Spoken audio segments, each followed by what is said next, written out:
Assalamualaikum warahmatullahi wabarakatuh. Selamat berjumpa kembali dalam Wasatiyah Channel. Pemirsa yang berbahagia, kali ini Wasatiyah Channel akan mengajak pemirsa berdiskusi tentang demokrasi, dinasti, dan kebebasan memilih profesi. Dalam konteks penyelenggaraan negara kita, banyak sekali isu-isu dan diskursus di media sosial tentang politik dinasti.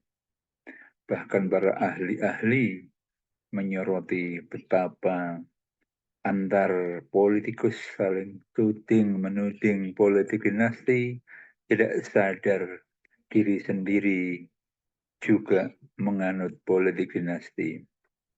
Fakta-fakta dari partai-partai besar seperti Partai Besutan Profesor Amin Rais, Partai PAN, Partai Umat, Partai PDI Perjuangan dengan Ibu Megawati Soekarno Putri, partai-partai lainnya, bahkan organisasi-organisasi bisnis, organisasi pendidikan, termasuk dalam pemerintahan, banyak kita temukan fakta-fakta adanya politik dinasti. Lalu pertanyaannya, di manakah salahnya? Kalau melihat dari prinsip demokrasi sendiri yang menganut kebebasan untuk memilih, maka kita semua berhak untuk menentukan profesi kita, bahkan keluarga kita masing-masing.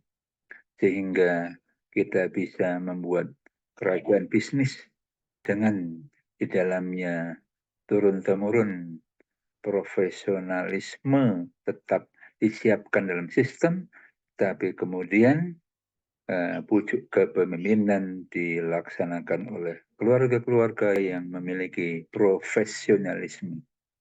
Demikian juga dengan dunia pendidikan, pesantren, yayasan, dan lainnya, tetap disiapkan sistem-sistem demokrasi untuk mencegah adanya keputusan dan wewenang yang tak terbatas, namun tetap kendali kepemimpinan dilakukan oleh turun-temurun anggota keluarga yang telah terseleksi memenuhi profesionalisme.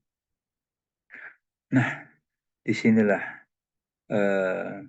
letaknya bahwa sepanjang dilihat dari sistem dan perangkat yang sudah ditetapkan disepakati bersama, yang merupakan ruang gerak yang diaksep oleh kita sesuai dengan tata pergaulan sosial dan etika kita bersama, maka sepanjang koridor-koridor toleransi demokrasi yang telah diwujudkan dalam hukum positif itu diikuti, maka sesungguhnya pemilihan profesi apapun, apakah kita dan anggota keluarga kita akan memilih profesi di pemerintahan, sehingga akan tampak nanti semacam dinasti, apakah keluarga kita akan fokus di bisnis sehingga juga akan berwujud pada dinasti bisnis, ataukah keluarga kita akan milih profesi politik sehingga akan terlihat dalam dinasti partai politik dan seterusnya,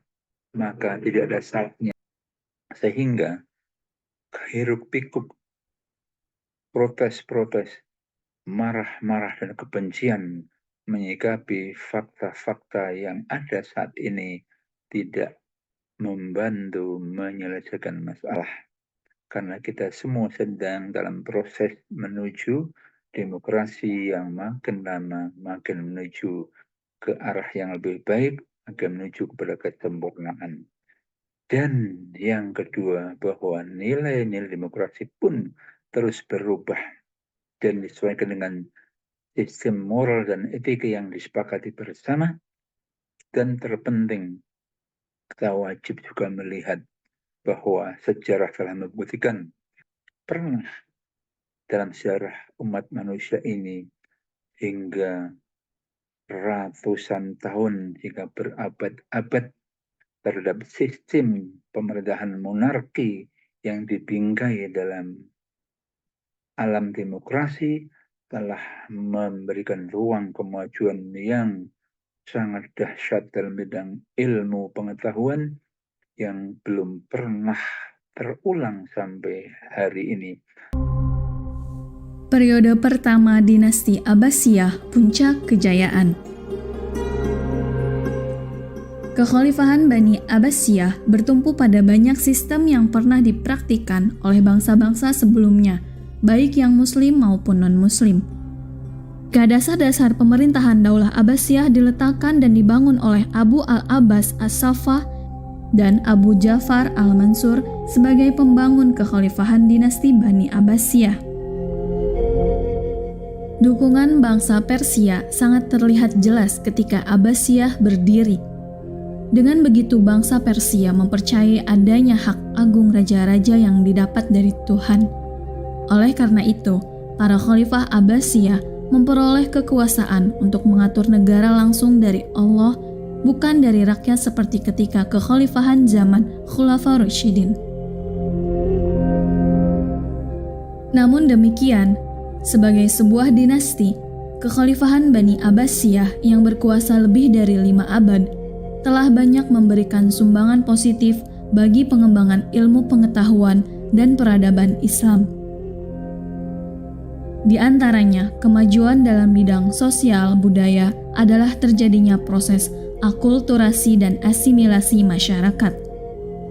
Keadaan sosial masyarakat yang majemuk itu membawa dampak positif dalam perkembangan dan kemajuan peradaban Islam pada masa ini. Karena dengan ilmu pengetahuan dan keterampilan yang mereka miliki, dapat dipergunakan untuk memajukan bidang-bidang sosial budaya lainnya. Politik yang dijalankan oleh Daulah Abbasiyah pada periode pertama ini sebagai berikut. Para khalifah tetap dari turunan Arab murni, sementara para menteri, gubernur, panglima, dan pegawai lainnya banyak diangkat dari golongan Persia. 2. Kota Baghdad sebagai ibu kota negara yang menjadi pusat kegiatan politik, ekonomi, sosial, dan kebudayaan. 3. Ilmu pengetahuan dipandang sebagai sesuatu yang sangat penting dan mulia. 4. Kebebasan berpikir sebagai hak asasi manusia diakui sepenuhnya. 5. Para menteri turunan Persia diberi hak penuh dalam menjalankan pemerintahan sehingga mereka memegang peranan penting dalam membina tamadun Islam. Masa puncak kejayaan Abbasiyah ditandai dengan naiknya Harun ar-Rasyid sebagai khalifah. Di tangan Harun ar-Rasyid, Daulah Abbasiyah memasuki era baru yang sangat gemilang. Dia adalah seorang penguasa yang paling cakap dan paling mulia di antara Daulah Abbasiyah. Dia memerintah selama 23 tahun. Harun ar-Rasyid memperindah dan mempercantik kota Baghdad yang dibangun oleh kakeknya Al-Mansur sebelumnya sehingga puncak keindahan, kemegahan, dan kecemerlangan kota Baghdad sebagai ibu kota Daulah Abbasiyah terjadi pada masa pemerintahan Al-Rasyid sampai mencapai kota terindah di dunia di kala itu. Sejak awal berdirinya, kota ini sudah menjadi pusat peradaban dan kebangkitan ilmu pengetahuan dalam Islam. Itulah sebabnya Philip Kahiti menyebutkan sebagai kota intelektual. Menurutnya, di antara kota-kota di dunia, Baghdad adalah profesor masyarakat Islam. Para peminat ilmu pengetahuan dan kesusasteraan secara berbondong-bondong datang ke kota itu. Pada masa puncak keemasan Abbasiyah inilah memancar sinar kebudayaan dan peradaban Islam ke seluruh dunia. Kebesarannya tidak terbatas pada negeri Arab, tetapi meliputi seluruh negeri Islam. Baghdad ketika itu menjadi pusat peradaban dan kebudayaan yang tertinggi di dunia. Ada 3 keistimewaan kota ini. yaitu pertama, prestise politik, kedua, supremasi ekonomi, ketiga, aktivitas intelektual. Tidak mengherankan jika ilmu pengetahuan dan sastra berkembang sangat pesat di wilayah ini. Banyak buku filsafat yang sebelumnya dipandang sudah mati dihidupkan kembali dengan diterjemahkan ke dalam bahasa Arab. Pada sisi lain, Khalifah Harun selalu berusaha dengan gigih memperjuangkan kesejahteraan rakyatnya. Dia berkeliling ke sana kemari menelusuri daerah kekuasaannya untuk mengetahui keadaan rakyat yang sebenarnya. Mereka diberi pelayanan yang semestinya, sehingga melalui kemajuan ekonomi, rakyatnya pun merasakan kesejahteraan sebagaimana mestinya. Tak hanya itu, Istana Harun ar-Rasyid yang megah dijadikannya sebagai pusat pengembangan ilmu pengetahuan dalam berbagai cabang ilmu. Di situ berkumpul para ilmuwan dan orang-orang terpelajar dari berbagai penjuru dunia. Dana besar disumbangkan Harun untuk melayani mereka sekaligus disumbangkannya untuk pengembangan berbagai cabang ilmu pengetahuan, pendidikan, agama, dan kesenian. Selain itu, pengembangan ilmu pengetahuan dan intelektual di Baghdad dapat ditunjang oleh kesejahteraan hidup para cendekiawan. Sepeninggal Harun ar-Rasyid, kemajuan dinasti Abbasiyah diteruskan oleh Al-Ma'mun. Di masa Khalifah Al-Ma'mun inilah pertemuan-pertemuan ilmiah tidak lagi dilaksanakan di istana. Tetapi dia membangun tempat pertemuan yang dipusatkan di Balai Ilmu atau Baitul Hikmah. Balai ilmu itu senantiasa ramai dikunjungi oleh ahli-ahli ilmu, ahli-ahli hukum, ahli-ahli pikir, sastra, ahli agama, dan bahasa. Mereka memperbincangkan dan bertukar pikiran dalam segala macam permasalahan ilmu pengetahuan. Bahkan dalam bidang kesusastraan, Al-Ma'mun sendiri yang memimpin pertemuan-pertemuannya yang dihadiri oleh para ahli sastra. Wasatihah Channel mengajak kita semua mengingat bahwa menyembah-nyembah mengagung-agungkan demokrasi secara literal saja, secara teoritis saja akan bisa berbahaya dan tidak menunjang kemajuan sebuah negara. Dan ini pernah terjadi di era Plato, di mana demokrasi dijalankan, kemudian kebebasan tanpa batas, di mana kebebasan tanpa batas tidak ada penguasaan diri masing-masing, menimbulkan jatuh bangun pemerintahan, tidak terjadi kemajuan apapun. Nah, untuk melihat fakta-fakta demokrasi dan dinasti politik dan dinasti dalam tata kelola masyarakat di Indonesia ini, mari kita simak video berikut ini. Nah, kalau negara kita ini nanti demokrasinya sudah sangat maju, rasional seperti di Amerika, kan ada juga dinasti. Kalian, kita sekarang sedang menghadapi, ya kan, pertarungan nih. Ya kan, nah, kita mesti hati-hati. Ini iblisnya banyak, gitu loh. Banyak iblisnya itu menggoda kita, ya kan? Iblisnya ada 3 macam. Ada iblis seksualitas, ada iblis harta, tapi yang paling gawat tuh iblis tahta. Kalau iblis seksualitas mainnya diam-diam, sembunyi-sembunyi. Tapi kalau iblis itu kekayaan, harta, waduh mulai ribut. Tapi yang paling ribut adalah iblis tahta. Pakai toa kalau lagi demo. Ah begitu. Kalau lagi bertengkar tuh semua gitu. Nah oleh karena itu mari kita ya kembali ke nurani dan kembali ke akal sehat untuk menuntun hidup kita, menuntun umat kita, menuntun warga bangsa kita ke arah yang benar. Itulah tugas kaum intelektual. Nah, kalau urusan yang pemilu ini laibun walahun, ini permainan hidup saja ini.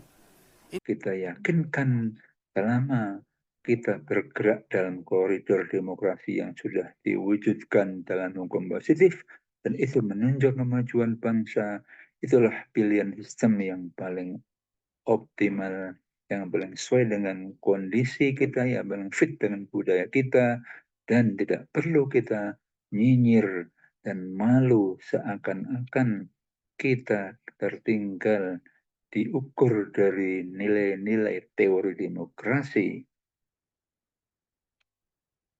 Demikian, mari kita pahami bersama, memahami dengan helikopter view, dengan sudut pandang lebih luas, di mana agenda besar, amanat yang sangat berat harus dipikul oleh pemimpin kita dan kita bersama untuk mewujudkan masyarakat yang maju, adil, dan makmur.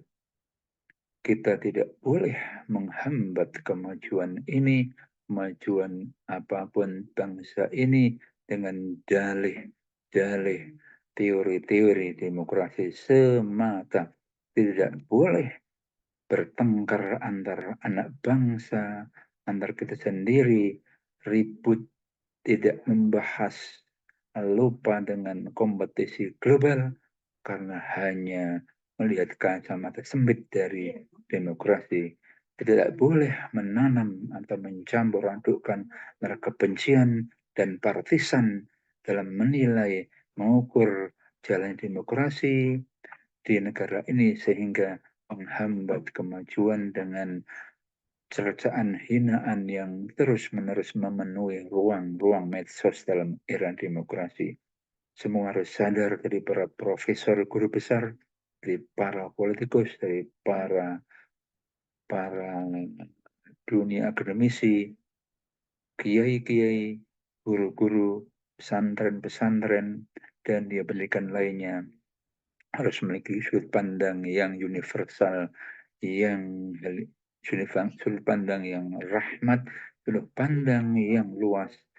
Semua berjuang untuk kemajuan kebaikan, tetapi harus melepas dari partisan dan kebencian saat-saat sedang mengkritisi, mengevaluasi jalannya demokrasi, jalannya pemerintahan, jalannya kepemimpinan, jalannya khalifah di Indonesia ini.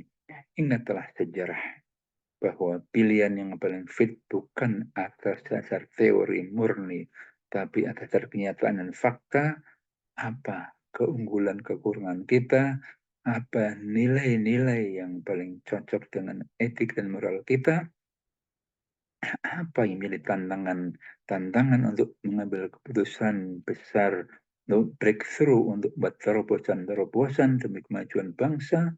Itulah yang semua menjadi koridor-koridor, menjadi batasan-batasan demokrasi kita yang dituangkan dalam undang-undang, dalam peraturan-peraturan pemerintah, dalam hukum-hukum positif. Demikian kiranya sharing wasatih channel kali ini semoga bermanfaat untuk kita bersama kaum milenial dan Gen Z yang akan menjadi generasi penerus dan perhatian bagi generasi-generasi tua untuk tidak mewariskan cara berpikir nyinyir, tidak mewariskan mentality loser yang hanya bisa mencaci maki, menghakimi, menyalahkan orang lain tanpa sadar dirinya tidak berkontribusi apapun, dirinya sedang melakukan pembusukan terhadap nilai-nilai mentality winner. Demikian akhirul kalam. Wassalamualaikum warahmatullahi wabarakatuh.